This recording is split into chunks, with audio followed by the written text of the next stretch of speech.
Hey everyone, welcome back. We're honored to have you with us. If you're new here, don't forget to like and subscribe. Let's dive into the latest. Iran has announced it has repaired its Fordow nuclear facility, and former President Trump declared that destroying Iran's nuclear program is a national duty to protect U.S. national security. Meanwhile, Tehran has pulled out of the Nuclear Non-Proliferation Treaty and removed surveillance cameras from its nuclear sites, claiming they were infested with espionage devices. Tel Aviv has admitted it lost the information war with Iran. The U.S. has offered Iran a deal to give up its nuclear ambitions, but Tehran rejected it, calling it a trick designed to stir unrest inside Iran. Israel, on the other hand, says it's been ready since 2010 with a plan to strike Iran. Israeli and American ships are reportedly passing through the Strait of Hormuz under false identities to avoid falling into Iranian traps. In an unexpected twist, a well-known Saudi prince called for striking Israel's Dimona nuclear reactor. Iran has also opened fire verbally on Australia for backing Tel Aviv in the ongoing conflict. The Houthis have declared a new front in the war, and both Israel and the United States are now preparing for that confrontation. Israel has tightened its blockade on Yemen and is targeting support vessels. Washington now sees the Houthis as a chronic problem that must be eliminated. In Yemen, Sana'a has declared a state of high alert, expecting a joint Israeli-American strike. The naval and air campaign on Yemen is escalating, along with United States psychological operations and honestly rising regional tensions. The air and naval blockade on Yemen is tightening, with restrictions now in place on the ports of Hodeidah and Sana'a airport. Fuel shipments are being blocked, and there are threats to target any ships supplying the Houthis. On the United States side, military leaders described the Houthi movement as an ongoing problem that Washington will likely face for years to come.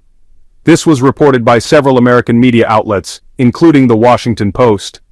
Meanwhile, a psychological campaign seems to be underway. Warning messages are being sent via mobile phones inside Yemen, apparently aimed at intimidating the Houthis. It's believed this is part of a United States-led psychological operation. In response, and according to Reuters, the Sana'a government has raised its military alert level, warning of a possible confrontation with both the United States and Israel. The port of Aden has seen unusual activity since the blockade on Hodeidah was enforced, while the Houthis are reportedly reinforcing their positions and taking precautions against any potential military strikes. Shifting to the Palestinian front, according to the Israeli newspaper Yedioth Ahronoth, Israeli officials were surprised by former President Donald Trump's recent statement that a ceasefire deal in Gaza was near. They said there's no real sign that either Hamas or Netanyahu are showing flexibility, and that Trump's optimism seems like an attempt to ride the momentum from the end of the Iran conflict. At the same time, the paper said Israel's Strategic Affairs Minister Ron Dermer is scheduled to meet with U.S. officials next Monday to discuss ending the war in Gaza, the Iran-U.S. talks, and expanding the Abraham Accords. It's expected that the U.S. will urge Israel to stop its military operations in Gaza. Israeli Channel 2 also revealed that Netanyahu has sent out messages indicating he wants to end the war within the next 10 days. This is part of a U.S. proposal that includes normalizing relations between Israel and Saudi Arabia, Syria, Lebanon, and maybe even Indonesia. The Israeli army chief is expected to brief the political security cabinet soon, declaring that the objectives of Operation Chariots of Gideon have been met. According to Channel 2, the army will present an assessment showing that the Gaza operation has peaked and that continued fighting could endanger the lives of Israeli hostages. There has reportedly been progress in negotiations over the hostages, but disagreements remain over the conditions for ending the war and the guarantees required from the Palestinian side.